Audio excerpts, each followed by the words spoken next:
Bonjour, bienvenue dans les podcasts du Centre d'action laïque de la province de Liège qui donne la parole à des citoyens qui veulent défendre la solidarité ou la font vivre au quotidien. Dans la série Petite histoire de grande valeur, nous donnons la parole à des personnes qui expérimentent la solidarité dans leur vie de tous les jours.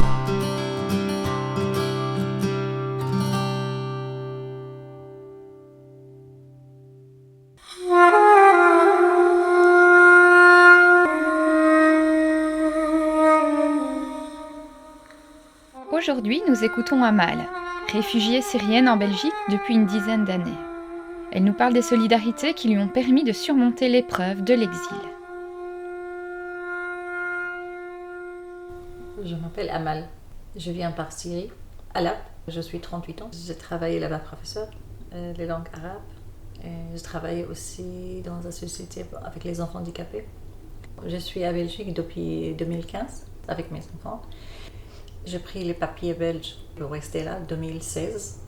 2016, j'étais fort avec Adam, parce que Adam avait besoin de moi, elle était bébé. Et j'étais arrivée en Belgique, je ne sais pas parler français. Je parle que arabe et je parle un petit peu anglais, je comprends. Mais français, non. Mais 2017, j'ai commencé par mes enfants, un petit peu comprendre les langues. Après, j'ai commencé le cours français 1 an. J'ai fait formation 6 mois avec le forum. Je suis une femme très positive. J'aime bien les gens. Et si ma famille et les gens qui je connais, ils ont bien, moi je suis bien. Parce que je suis comme ça. Si eux, ils n'ont pas bien, je sentais ça tout de suite. Et je suis quelqu'un de fort actif et positif et souriant. Parfois c'est dur. J'étais toujours une femme à battre pour arriver. Parfois c'est très fatigant, mais parfois je trouve c'est normal. Il faut battre pour être heureuse, pour être bien. Pour donner l'amour, pour quelqu'un donner toi l'amour. C'est ça, c'est pas facile, c'est pas gratuit. Il y a pas les choses par la vie gratuites. On tire les choses bien si on est bien. Si on sait les négatifs, c'est pas bonne idée pour personne, ni pour moi, ni pour mes enfants, ni pour les gens qui je contacte avec eux. Pour ça, j'essaye toujours d'être bien dans ma tête. J'essaye d'abord de travailler sur moi parce que pour moi, c'est important. Comme ça, je sais donner. Parce que moi, quelqu'un très gros cœur, il y en a chez moi gros l'amour. Pour mes enfants, pour les gens que j'aime bien. Amal nous raconte son parcours depuis qu'elle a quitté la Syrie. Ce récit nous permet de comprendre les émotions qu'elle vit lorsqu'elle arrive sur le territoire belge. J'étais à Algérie avec elle toute seule, mais on a passé une période très difficile. Pour quitter le village jusqu'à prendre la viande, c'était très très compliqué le chemin. Tu vois tout brûler, tu vois les voitures ils ont tombé, les gens ils ont mourir. Et tu peur aussi dans la voiture tu es pour jusqu'à arriver pour prendre la viande avec petite fille. Et j'ai rien, j'ai laissé toute ma maison, toute ma vie, les clés, j'ai pris une petite valise, c'est tout. J'étais dans ma tête, je m'en fous. C'est que je veux être ma fille bien et moi aussi, c'est tout. J'étais tellement heureuse parce que je dis, c'est ma rêve, je viens d'Europe, je quitte mon ex et je vis une vie normale, quitter la guerre, oublier un petit peu, je trouvais moi-même. Parce qu'avec mon ex, je n'étais pas moi-même. Europe, c'était le chemin qu'il faut partir par là pour les enfants. Un pays libre. Moi, je ne veux pas mes enfants vivre ça. Je veux ni la guerre, ni les violents, ni la peur. Je veux les enfants être heureuses, être bien. Il y en a beaucoup de femmes, elles sont victimes, mais elles ne trouvent pas quelqu'un aider eux. Quelqu'un donner la main, ou quelqu'un donner la cœur, ou quelqu'un être là pour eux. Moi, j'ai eu la chance dans ma vie. Mais toujours, les périodes, c'était difficile. Ou très bien, toujours il y en a des gens dans ma vie. Par exemple, une personne gynécologue. Toutes les semaines, elle chargeait mon téléphone, elle paye. C'était pour moi très important, je parle avec ma maman 1 fois par semaine. Cette femme, toutes les semaines, elle me promet, elle me dit, c'est moi qui te paye ton téléphone parce que mon ex ne travaille pas, j'ai interdit de travailler et je ne peux pas demander sa famille aussi pour les sous. Pour moi, c'était une carte magique. À ce moment de sa vie, Amal entre en Belgique et va vivre dans un centre à non-se-veut pour quelques mois.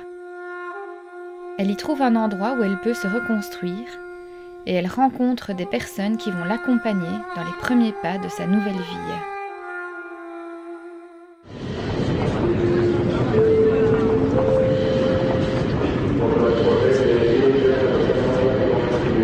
Je venais de Belgique, je je ne connais pas, 2015. Mais le jour qu'on a pris les trains pour arriver les centres de Seveux, c'était tout mélange.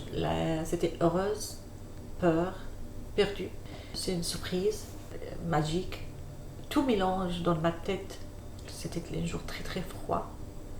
Mais eux, ils ont déjà préparé tout. Eux, ils ont préparé une chambre avec les enfants. Parce que c'était un long voyage pour moi. Et moi, je pleure. Après, je vois encore l'autre famille. Ils ont laissé une assiette pour nous. Là-bas, ils ont été magnifiques, les gens. Ils ont compris que c'est très dur, très compliqué. Tu quittes ton pays, tu viens par la fatigue, tu es rien du tout. Tu es zéro. On est arrivé dans le centre, il n'y a pas un euro dans notre poche. Il n'y a rien. Moi, je ne suis pas une personne très difficile pour manger les choses. Ça, je m'en fous. Si je suis bien. Et tu viens, tu vois, tous les jours, il y en a des gens qui cuisinent pour toi. Et ils ont fait les choses pour toi. Ça aussi, je n'ai pas connu là-bas. J'ai connu ici. Tu viens d'autres pays. Il y en a africaines, il y en a chinois, il y en a arabes, il y en a plein d'origines qui vont sur une table avec tout le monde. Ça aussi, c'est un moment magique. Tu partages les choses. Les enfants, ils apprennent une nouvelle langue, et toi aussi. Et ça te porte beaucoup de choses dans ta vie. Moi, je dis toujours, pour un étranger, ils viennent ici, c'est pourtant passer par là. Parce que ici, ils ont cueilli les personnes pour être bien. C'est comme bébé. Elle ne peut pas un bébé tout de suite marcher, monter l'escalier. Il faut d'abord prendre, il faut t'expliquer lui. Il faut d'abord passer les bébés partout. La même chose nous, elle vient d'un nouvel pays, il faut passer par plein de trucs pour passer autre chose.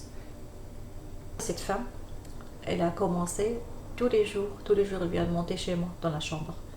Elle a proposé de nous aller chez elle. Jamais j'ai oublié ce moment. Mais c'était dur aussi.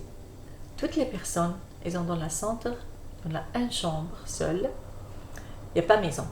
Tu quittes ta maison et tu viens dans une chambre, une pièce. C'est pas facile ça. Je rentrais chez elle, franchement, elle a fait tout, elle, pour nous être bien. Elle a pris les chemins pour dire, vous, il y en a le droit comme nous. Il y en a le droit, vous, être d'abord heureuse, vous êtes là. Après, elle a continué.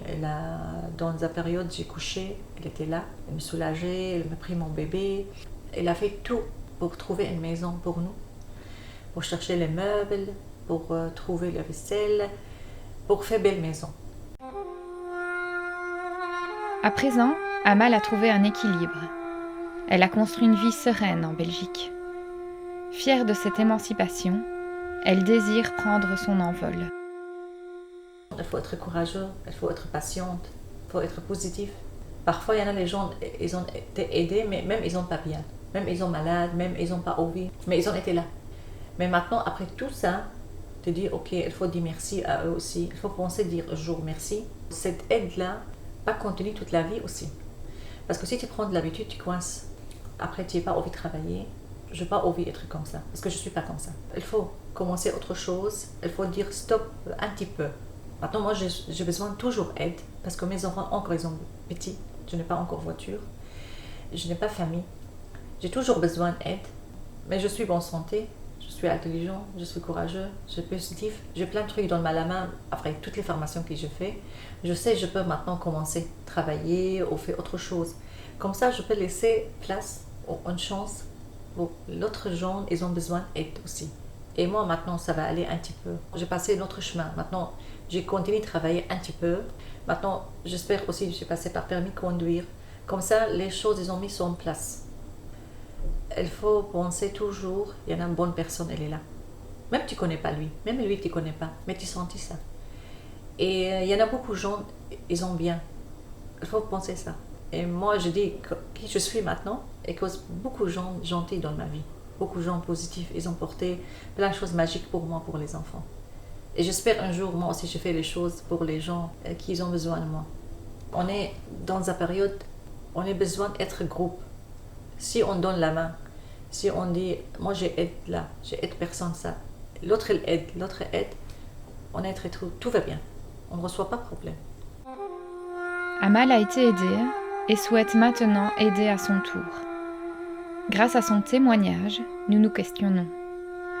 Quel sentiment éprouve-t-on lorsque nous bénéficions de solidarité ?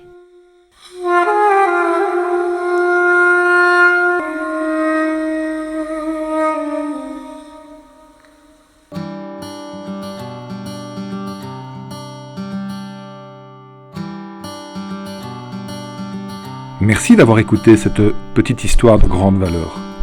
Retrouvez-nous bientôt pour un nouvel épisode. N'hésitez pas à découvrir notre deuxième série de podcasts En lutte pour entendre des personnes qui luttent contre des oppressions. Vous pourrez retrouver l'ensemble des podcasts du Centre d'action laïque de la province de Liège sur nos différents réseaux, notre page Facebook, le flux RSS pour votre appli préférée de podcast, Spotify, YouTube et bien sûr le site internet de notre association www.caliege.be.